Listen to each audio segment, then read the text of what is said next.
2 వారాల క్రితం అల్లూరి జిల్లాలో కురిసిన వర్షం ధారకొండ పంచాయతీ కుమ్మరితోటలో బీభత్సం సృష్టించింది. వయనాడ్ తరహాలో భారీగా కొండచర్యలు విరిగిపడ్డాయి. అదృష్టవశాత్తు ప్రాణనష్టమేమీ జరగలేదు. కానీ బండరాళ్లు గిరిజనుల పంట పొలాలను నామరూపాలు లేకుండా చేశాయి. పచ్చని పొలాలు వాగుని తలపిస్తున్నాయని అడవి బిడ్డలు ఆవేదన వ్యక్తం చేస్తున్నారు. కొండచర్యల బీభత్సంలో సర్వం కోల్పోయిన తమని ప్రభుత్వమే ఆదుకోవాలని కోరుతున్న కుమ్మరితోట గ్రామస్తులతో మా ప్రతినిధి ఆదిత్య పవన్ ముఖాముఖి.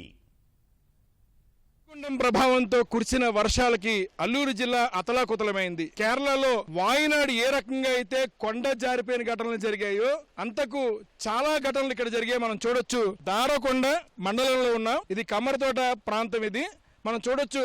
ఈ చుట్టుపక్కల మన దగ్గరలో 4 చోట్ల అక్కడున్న కొండ భాగం పూర్తిగా కరిగిపోయింది, ఒరిగిపోయింది.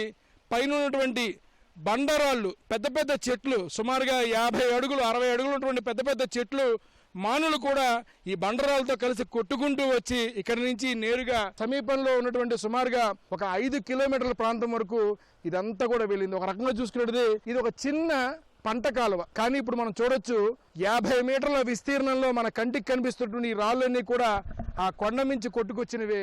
ఇక్కడ కనిపిస్తున్న ప్రతి చెట్టు ఆ కొండ మించి కొట్టుకొచ్చింది. ఒక 200 ఎకరాల పైగానే ఇదంతా కూడా ఈ సమీపంలో ఉన్న గిరిజనులు వ్యవసాయం చేసుకుంటున్నారు, వరి పండించుకుంటున్నారు. వారు పంట పండించుకునే పంట ఈరోజు మనకి ఇక్కడ ఒక వాగులా కనిపిస్తుంది, ఒక గడ్డలా కనిపిస్తుంది. తమ వ్యవసాయ జీవనాధారం పోయిందని కమ్మరితోట గ్రామస్తులంతా కూడా ఆవేదన వ్యక్తం చేస్తున్నారు. రేపు ఎలా బ్రతకాలి, ఏ రకంగా ముందుకెళ్లాలనేటువంటి ఒక ఆవేదన ప్రతి ఒక్క రైతులోనూ, ఇక్కడ ఉన్న గిరిజన రైతులు కనిపిస్తుంది. ప్రస్తుతం మనతో ఇక్కడ ఉన్నటువంటి కమ్మరితోట గ్రామస్తులు ఉన్నారు, గిరిజనులు ఉన్నారు. వారితో మాట్లాడదాం. ప్రస్తుతానికి మా ఊరు విలేతాండం వలన 100 గడపలు బ్రతికే ఊరు అదండి. మినిమం 50 గడపలకు సంబంధించిన రెవెన్యూ భూమి కొట్టుకుని పోయిందండి. పిల్ల కాలం ఉన్న ఈ కాలువని పెద్ద కాలువ మాదిరి తయారైపోయింది. 50 గడపలకు సంబంధించిన రెవెన్యూ భూమి పోయింది. కాబట్టి మాకు ఉన్నటువంటి ఈ కొండ ప్రాంత దిగువన ఉన్నాం కాబట్టి చాలా ప్రమాదకర స్థాయిలో ఉన్నాం. దాన్ని కూడా అధికారులు స్పందించి మాకు ఇల్లు కట్టుకోవడానికి వేరే స్థలాన్ని కేటాయించి ఈ 50 గడపలకు సంబంధించిన ఈ భూమి కొట్టుకుపోయింది కాబట్టి దాన్ని కూడా ప్రత్యామ్నాయంగా మాకు కొంత భూమి కేటాయిస్తారని గవర్నమెంట్ వినవించుకుంటున్నాం. ఎంత పంట పోయి ఉంటుంది మీది? సుమారు ఒక 100 ఎకరాలు పోయి ఉండేది సార్. వరి ఎక్కువ పండిస్తాం సార్, మినుములు పండిస్తాం సార్, రాజమ గింజలు పండిస్తాం సార్. కాకపోతే ఆ రోజు భారీ వర్షం వల్ల పంట పొలాలు మొత్తం కొట్టుకుపోయింది సార్. కావున మాకు అధికారులు తక్షణమే మాకు న్యాయం చేయవలసిందిగా కోరుతా ఉన్నాం సార్. ఎలా బ్రతికేవారు అసలు మీరు? ఏ రకంగా ఉండేది మీ జీవనం? ఎంత పంట ఉండేది అసలు? ఏంటి ఇప్పుడు ఇదంతా ఎలా ఉండేది ఈ ప్రాంతం ఒకప్పుడు? మాకు ఆ రోజు వర్షం బట్టి రాత్రంతా మాకు తెలియలేదండి. లేదంటే ఆ రోజు ఇంకా ప్రాణ నష్టమే ఎంతో జరగాల్సిందండి. ఇంకా ఉదయం లెగిసి చూస్తే ఇదంతా కొండలంతా మొత్తం కొట్టుకుపోయిందండి. మళ్ళీ వరి పంట చేసుకుంటాను, వరి మొత్తం కొట్టుకెళ్ళిపోయిందండి, గడ్డలా కొట్టుకెళ్ళిపోయిందండి. కాబట్టి దయచేసి మాకు ఏదైనా ఉపాధి కల్పించాలని కోరుకుంటున్నామండి. మొత్తం వరి పంట సార్, మొత్తం వరి పంట పైనుంచి కింద వరకు వరి పంట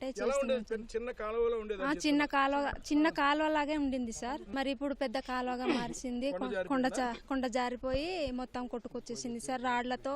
మరి బండరాళ్లు, చెట్లు మొత్తం కొట్టుకొని వచ్చేసింది సార్. మేము బ్రతకడానికి ఎలా బ్రతకాలో మాకు తెలియదు. మరి ఇప్పుడు కూలి చేసుకోవాలన్నా మేము ఎక్కడెళ్ళి కూలి చేసుకోవడానికి తెలియదు సార్. మరి మాకు భూమి ఉంది కదా అనేసి మేము ఇంటి భూమితోనే ఆధారమై బ్రతికే వాళ్ళు ఇప్పుడు ఎక్కడెళ్ళి కూలి చేసుకోవాలో ఎలా బ్రతకాలని కూడా మాకు అవకాశం లేదు సార్. మేము ఎలా జీవన గడపాలా, ఎలా బ్రతకాలా? ఈ వర్షం వలన, ఈ వరద వలన మాకు కనిపించే ఈ యొక్క అడవిలో ఉండే పర్వతాలు అంటే 7 చోట్ల మొత్తం కొండ చర్యలు విరిగి పడిపోయి సార్. ఎప్పుడు చూడలేంత అంత పెద్ద పెద్ద బండరాళ్ళు, ఎప్పుడు చూడలేంత అంత పెద్ద పెద్ద చెట్లు సార్. కొన్ని 60-70 ఎత్తులో ఉన్నటువంటి అంత కూడా పడవడం జరిగింది సార్. ఈ విధంగా మారి ఉంటదని కూడా మేము మా కళలు కూడా ఎప్పుడు కూడా ఊహించలేదు సార్. మీ సుమారుగా 200 ఎకరాలు అంటే మొదలుకొని చివరి ఊరి వరకు కూడా టోటల్ గా పోయింది సార్. ఈ కాలువ చూస్తున్నాం సార్. ఈ కాలువ అయితే కొంచెమే ఒక 3 మీటర్ల వరకు కాలువ ఉండింది సార్ పంట కోసమే. అయితే ఇప్పుడు సుమారు చూస్తున్నాం చాలా ఎక్కువ చాలా పెద్ద ఇదైపోయింది సార్, టోటల్ కొట్టుపోయింది సార్. కనుక ప్రభుత్వం వారు దీన్ని నష్టపరంగా చూసుకుని మరి ఆ పంట పొలాలు పోయినటువంటి మా గ్రామస్తులు మాకు తగినటువంటి జీవనోపాధి కల్పించాలని కోరుతున్నాను సార్ ప్రభుత్వ వారికి. చంద్రబాబు నాయుడు గారు 10-13 జిల్లాల్లో పోయింది, మేము ఖచ్చితంగా అన్ని జిల్లాలకు చూస్తామన్నారు కాబట్టి ఖచ్చితంగా మంత్రి గారు దీని సూచనలు చూసి ఖచ్చితంగా ఏదో ఒక మంత్రిని ఈ దారకొండ 6 పంచాయతీలు ఏరియా అంతా పరిశీలన చేస్తారని డిమాండ్ చేస్తున్నాం. కమ్మరితోట ప్రాంతానికి మాత్రం ఈ కొండ చర్యలు చేసినటువంటి నష్టం దారుణమైన నష్టం. చిన్న పంట కాలువ ఈ రోజున సుమారుగా 50 మీటర్ల ఒక పెద్ద గడ్డను తలపించే రీతిలో మొత్తం పంట పొలాలను తుడిచిపెట్టేసింది. ప్రభుత్వం కనికరించాలి, తిరిగి మళ్ళీ తమ పట్ల సానుకూల దృక్పథంతో ఉండాలి, తమకు జీవనోపాధి ఇవ్వాలనేటువంటి ఒక వినతిని ఇక్కడున్న గిరిజనులంతా కూడా వ్యక్తపరుస్తున్నారు. కెమెరా పర్సన్ ఏ శ్రీనివాస్తో ఆదిత్య పవన్, అల్లూరు జిల్లా.